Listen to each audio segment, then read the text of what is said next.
Bentrovati, oggi parleremo di salute mentale e lavoro.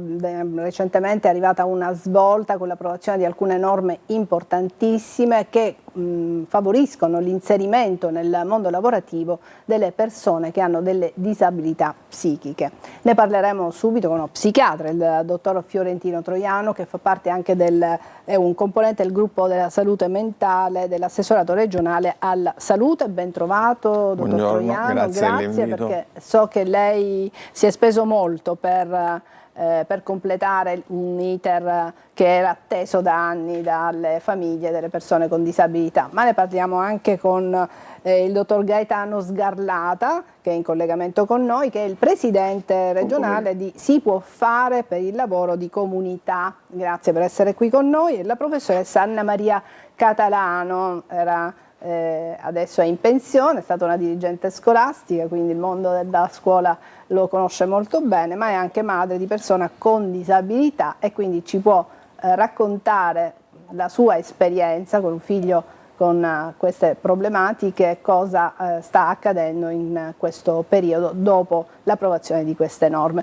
Dottor Troiano, ci spieghi un attimino cosa in realtà si è raggiunto proprio recentemente? Allora, recentemente si sono raggiunte due norme nell'arco degli ultimi 5 anni.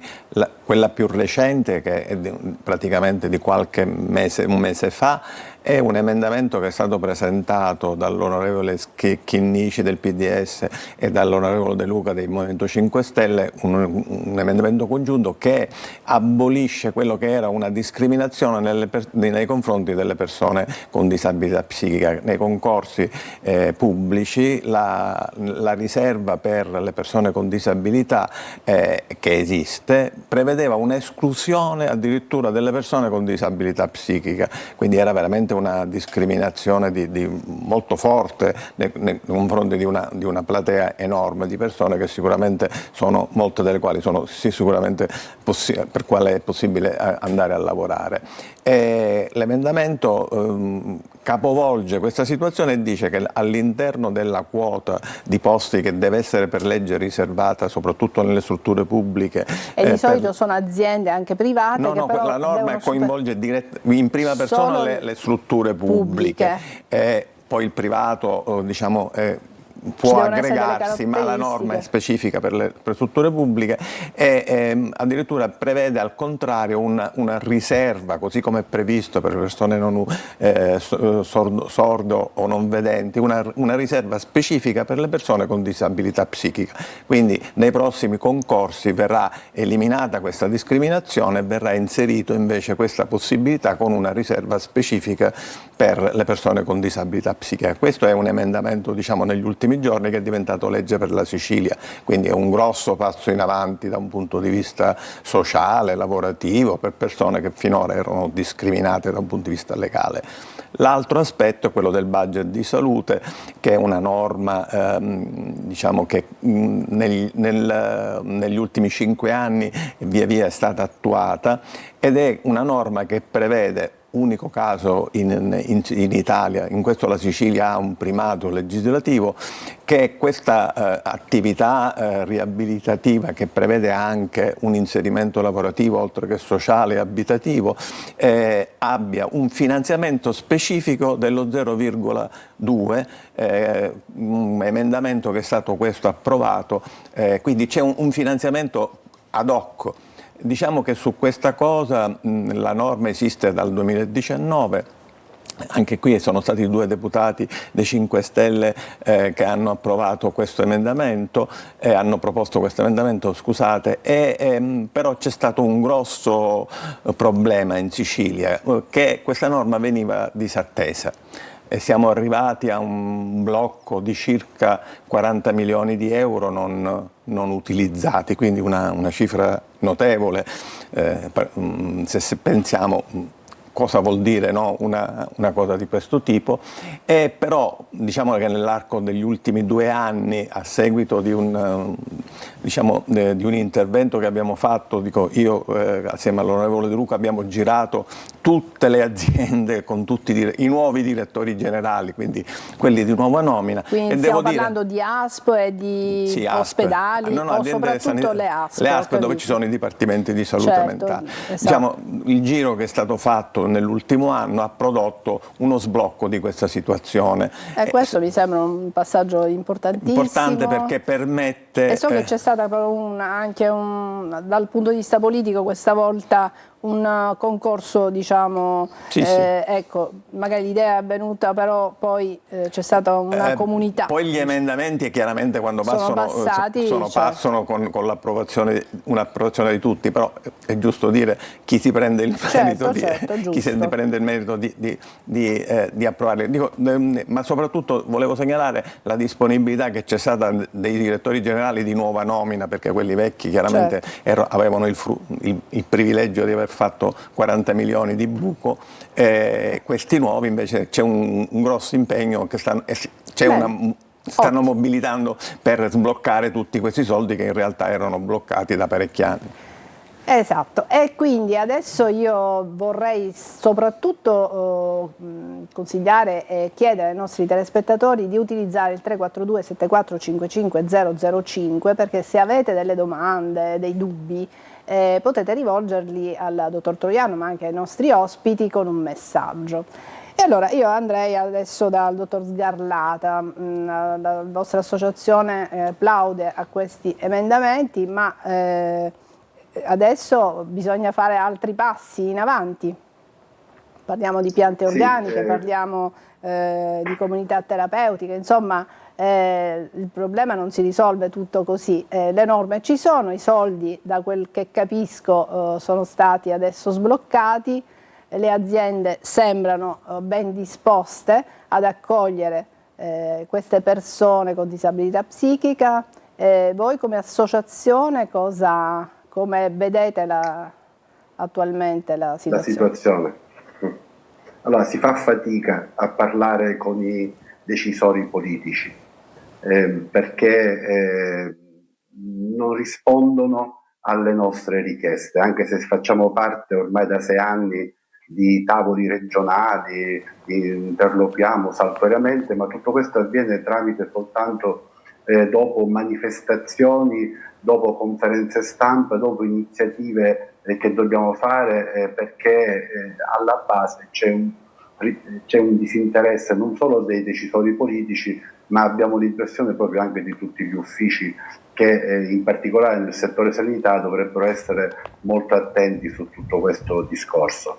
Certe volte non bastano neanche... La interrompo perché credo che proprio su questo punto può certamente intervenire la professoressa Anna Maria Catalano, perché proprio lei ha in casa un figlio con disabilità psichica, quindi il suo figlio sta riuscendo a lavorare, è riuscito ad inserirsi in qualche modo?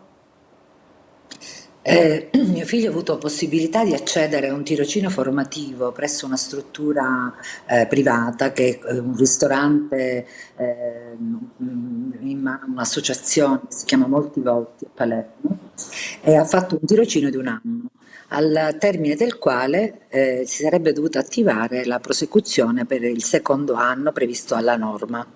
In realtà tutto si è interrotto e adesso lui da 3 mesi è a casa. Tutti i benefici che avevamo visto con mano e che devo dire erano stati molto incoraggianti, perché lui era uscito da casa, stava molto meglio, aveva cominciato ad avere rapporti con delle persone quotidianamente, quindi finalmente non solo lavoro ma anche socialità. Tutto questo purtroppo si è interrotto ed è cominciata una vicenda che contrasta con le norme, perché le nostre norme sono veramente molto buone, non solo quelle siciliane, anche quelle italiane, a partire dalla Costituzione. Come ha detto ieri il Presidente della Repubblica, lavoro è cittadinanza e libertà, e lo dice la Costituzione, e vale per tutti. ma quando poi devi capire qual è l'ufficio che si occupa della tua pratica, chi deve mettere la firma e passano mesi, allora diventa un'altra questione, cioè non è più la legge che non c'è, perché ripeto, le leggi italiane dalla Costituzione in poi sono molto buone e prevedono per le persone disabili, per persone con disabilità di qualunque tipo, quindi mentale compresa, la possibilità e il dovere della Repubblica di rimuovere gli ostacoli che permettono a queste persone di essere cittadini e di esercitare il loro diritto di cittadinanza. Purtroppo spesso ci troviamo davanti invece a uffici vuoti, PEC a cui non viene data risposta, perché l'ultima cosa che ho fatto è stata proprio una PEC in cui ho chiesto ma cos'è successo, perché tutto si è interrotto. Questa PEC è stata inviata 10 giorni fa, come sapete le PEC vengono ricevute, non possono essere negate, ma io a tutt'oggi non ho alcuna risposta. No, sul tappeto ci sono due questioni, sia il dottor Sgarlata che la professoressa Catalano dicono la difficoltà di parlare con le istituzioni, le leggi ci sono, poi è difficile parlare con le istituzioni, avere delle risposte, ma le chiedo anche, la professoressa Catalano l'ha accennato molto bene, anche l'utilità che le persone con disabilità psichica vengano inserite nel mondo del lavoro, perché possono essere anche loro una risorsa, non sono degli scarti che devono stare a casa perché non hanno alcuna possibilità invece di essere utili nella società, e quindi tutto questo sarebbe uno scambio reciproco. La società ne guadagna, ma ne guadagna anche la famiglia e la persona che riesce ad essere attiva. Come diceva la professoressa, sicuramente il lavoro è una componente fondamentale di un percorso riabilitativo e un recupero sociale delle persone che hanno, quando parliamo di disabilità psichica parliamo di un'enormità di, diciamo, esatto. Possiamo accennare se ci sono delle patologie particolari ma oppure non tutte no? le disturbi? Ma qualsiasi patologia, voglio dire, anche quella che tra virgolette sembra più terribile, la schizofrenia. Ci sono persone che hanno un problema, che hanno questa diagnosi, ma sono compensate, stanno bene, pigliano i farmaci e quindi sono persone normali come me e come lei che si curano come se avessero il diabete. Non è che, cioè, è la stessa cosa, una persona che si cura, oggi grazie a Dio ci sono delle terapie per cui è possibile stare bene anche con patologie molto gravi che possono essere tranquillamente inserite da un punto di vista lavorativo. In questo senso il budget di salute è un elemento fondamentale perché prevede, come diceva la professoressa, il tirocinio formativo, quindi i 40-50 milioni che erano bloccati, che ora con grande, devo dire con grande sofferenza, perché abbiamo fatto il giro di 9 province per sbloccare questi soldi e ancora tante realtà sono indietro, non è che tutte le realtà hanno recuperato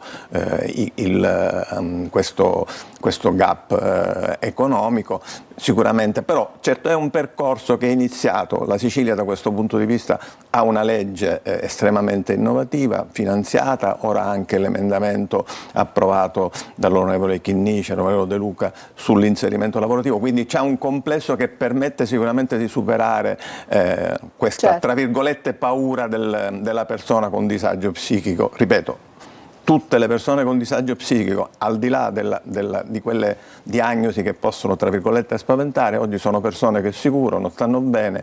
Certo, ci sarà quello che sta peggio e quello che sta meglio, ma nella media sono persone che sicuramente non hanno problemi ad affrontare un recupero sociale e lavorativo. Grazie, allora andiamo un attimo in pubblicità, poi torno dal dottor Sgarlata perché l'ho interrotto perché mi sembrava giusto in quel momento far parlare concretamente chi in questo momento sta vivendo un forte disagio proprio per questa incomunicabilità tra il cittadino e le istituzioni. Ci vediamo qui fra pochissimo, vi ricordo ancora una volta il 342 7455 005, con un messaggio potete rivolgere una domanda ai nostri ospiti. A fra poco.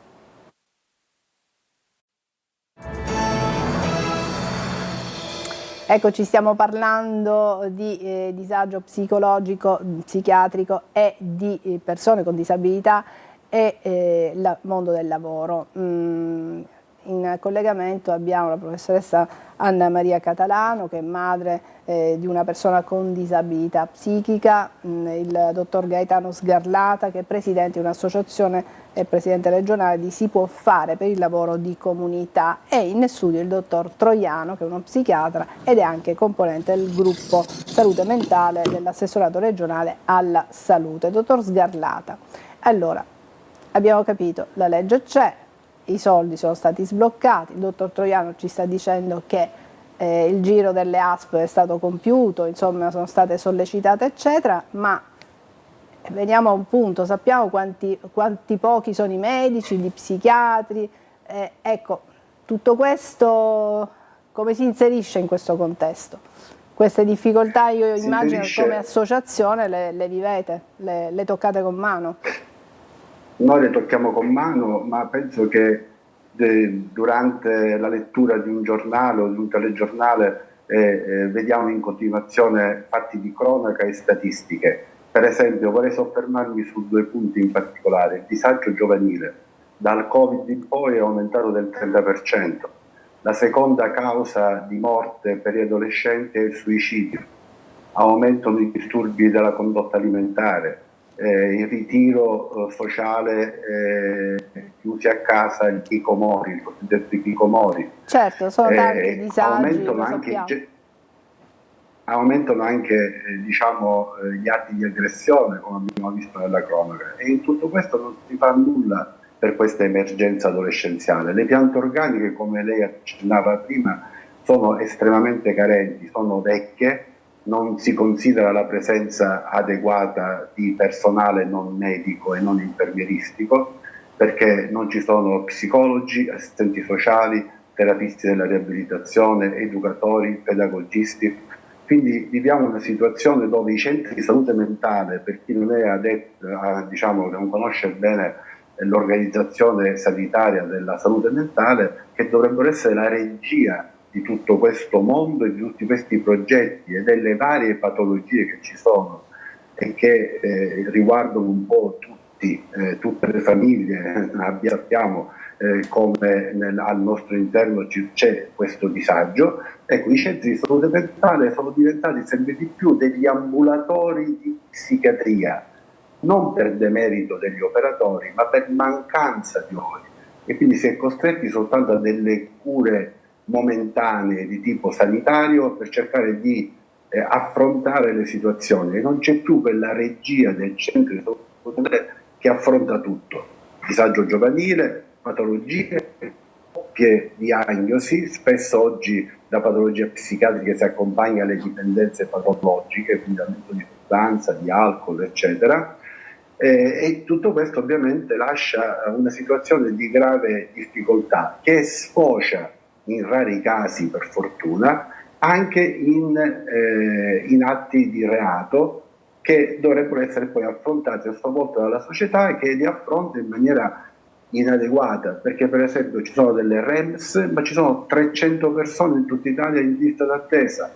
I centri di salute mentale, che dovrebbero affrontare tutti i casi di autori di reato con patologia psichiatrica, che potrebbero essere affrontati in maniera domiciliare, ambulatoriale, non possono agire perché non hanno le risorse degli operatori. Quindi è un gatto, è un cane che si morde la coda, che porta a una situazione di grave disagio, e dobbiamo aspettare sempre altri fatti di cronaca per poter gridare, per poter dire alla Regione che ci devono convocare, dobbiamo discutere, dobbiamo parlare e trovare soluzioni pratiche, perché è un'urgenza, è un'emergenza continua. Grazie dottor Sgardata. Quindi il dottor Troiano, il dottor Sgardata ha ampliato l'argomento, dice la persona con disabilità psichica chiaramente deve essere anche, come dire, seguita. Se mancano i medici, mancano gli psichiatri, gli ambulatori non funzionano, le comunità terapeutiche non funzionano, comunque hanno pochi strumenti nelle loro mani, chiaramente abbiamo voglia di parlare di inserimento nel mondo del lavorativo, già ci sono a monte altri problemi, ma c'è un nostro telespettatore che ci sta chiedendo cosa fare se si ha una persona con disabilità psichica per inserirla nel mondo del lavoro? Ma guardi, le cose sono due. Una cosa è la legge 68 e quindi bisogna seguire tutte le procedure della legge. Una cosa è chi si rivolge al Dipartimento di Salute Mentale. Allora io vorrei fare un invito a tutti gli ascoltatori che hanno un familiare o soffrono di disturbi psichici. Il budget di salute non è la panacea di tutto, le cifre sono piccoline anche se sembrano enormi, ma rispetto al fabbisogno sicuramente abbiamo il 60-70% in meno, però c'è un problema. Tutti andate a fare, è un invito, andate a fare le domande presso i dipartimenti di salute mentale chiedendo di essere inseriti nei percorsi di budget.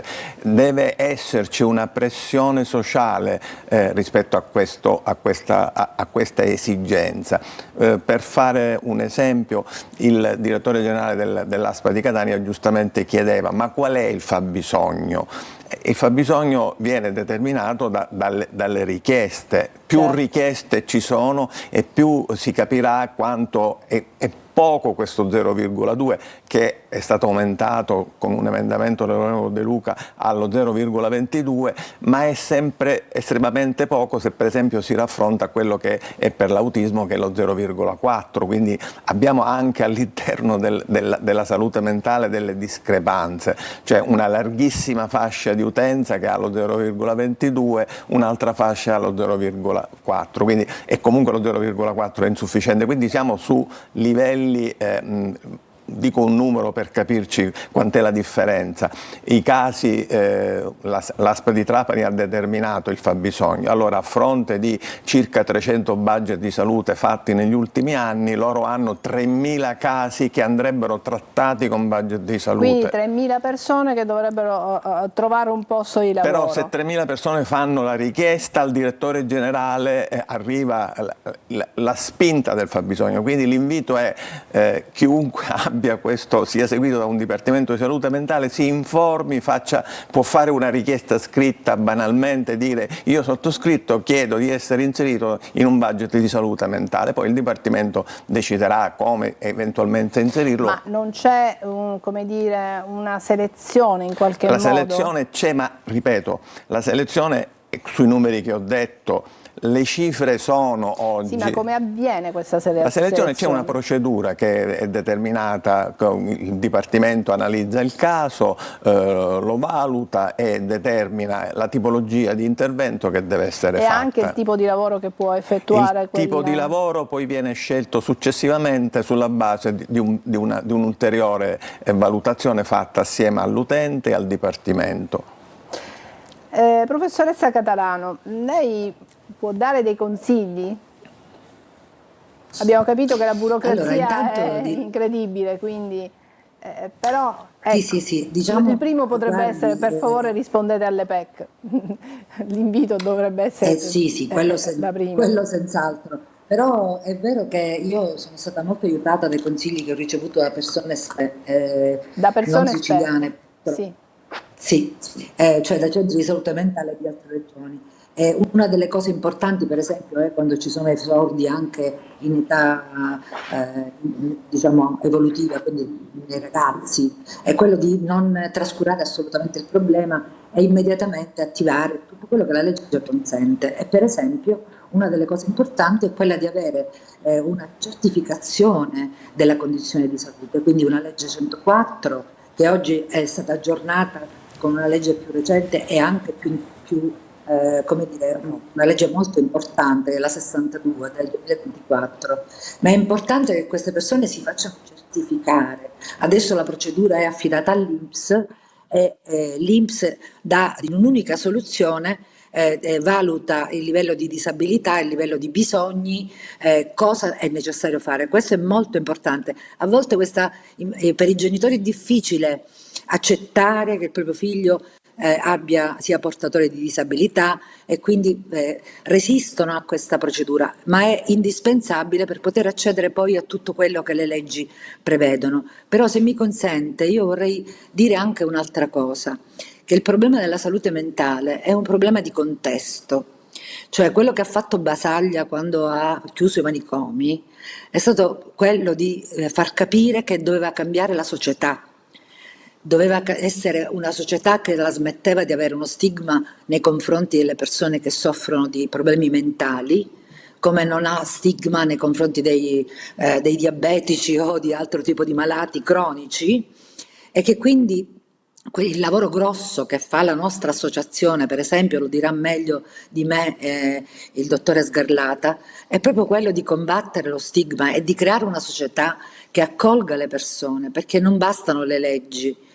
Ci vuole la convinzione intima, profonda e autentica, sia negli operatori sanitari che nelle famiglie e che nella società tutta, che dalle malattie mentali si può guarire e che uno degli strumenti è quello del progetto di vita e della realizzazione della persona, perché non rimanga nessuno chiuso a casa. Grazie professoressa, perché siamo proprio in chiusura e volevo dare ancora una volta la parola al dottor Sgarlata proprio in conclusione, in maniera flash. Seguiteci nei nostri social, noi abbiamo dei canali social, si può fare per il lavoro di comunità sia su WhatsApp che su Telegram. La nostra associazione è di carattere regionale e ingloba tante associazioni locali, quindi voi sui nostri canali potete trovare tutte le associazioni locali che per ogni provincia ci sono, Palermo, Catania, Siracusa, eccetera. Aggregatevi alle nostre associazioni che si aggregano a sua volta a Si Può Fare, per dare forza e energia a tutto quello che abbiamo detto oggi, per una salute mentale di comunità che curi veramente, che sostenga le persone e che aiuti tutta la società. Grazie, perché è arrivato un messaggio, anche se siamo in chiusura, devo leggerlo perché mi fa piacere dare risposte a questo nostro telespettatore. Sta seguendo la trasmissione e dice: mio fratello avrebbe dovuto usufruire del budget salute e stava seguendo il progetto La Cooperativa Controvento. Ora dovremmo sentire la cooperativa, però il progetto, dice, non è mai partito ed è come se mio fratello avesse usufruito del budget quando non è stato così. Nessuno ci sa dare risposte e lui è rimasto fuori da tutto. Può succedere questo o in realtà... Allora, mi sembra, non riesco a capire cos'è, perché le procedure vengono stanziati i fondi, l'utente sceglie la cooperativa e poi il progetto si avvia. Si sarà fermato il progetto? Si è fermato, bisogna vedere quali sono le motivazioni. Comunque io credo che l'utente dovrebbe andare al Dipartimento e chiedere spiegazioni Dipartimento di Salute Mentale, quindi possiamo dare questo consiglio. Sicuramente. Come ho detto prima, sia fate le domande per essere inseriti, che se ci sono problemi rivolgetevi al Dipartimento a chiedere spiegazioni, quale cosa. Una cosa volevo dire, se mi permette. Sì. Proprio in chiusura. Io volevo segnalare Confindustria Catania, perché Confindustria Catania, rispetto al budget di salute, quindi alla possibilità di fare tirocini, ha aperto le proprie imprese. Ci sono 9 imprese che hanno dato la loro disponibilità a inserire persone col tirocinio di inclusione sociale. Quindi non è vero che il mondo produttivo, profit, è per forza contrario all'inserimento delle persone con disagio psichico. Anche lì bisogna lavorare e volevo segnalare la disponibilità di Confindustria Catania a questi percorsi di inserimento per persone con disabilità psichica. Purtroppo devo dirvi che stanno arrivando diversi messaggi dove viene sottolineata appunto la difficoltà che le persone, i singoli, possano mettersi in contatto con le istituzioni, con i non so se con i dipartimenti, comunque si lamentano della burocrazia, e questo è un male forse anche italiano e non solo siciliano. Quindi, dottor Troiano, il suo lavoro credo che debba continuare anche in questo, cercare di fare in modo, per quelle che sono le sue possibilità ovviamente, di sollecitare e di sburocratizzare un po' Noi stiamo facendo un secondo giro con l'onorevole De Luca per verificare qual è lo stato dell'attivazione, quindi chi voglia può rivolgersi poi. Sì. C'è la signora Giovanna che ci dice che suo figlio aveva avuto una certificazione 104, poi però tutto si è bloccato. Certo, è difficile, io mi scuso con i nostri telespettatori, è difficile entrare nel merito di ciascuno di voi, perché con un messaggino non si può analizzare la vostra situazione, però è chiaro, i messaggi sono chiari.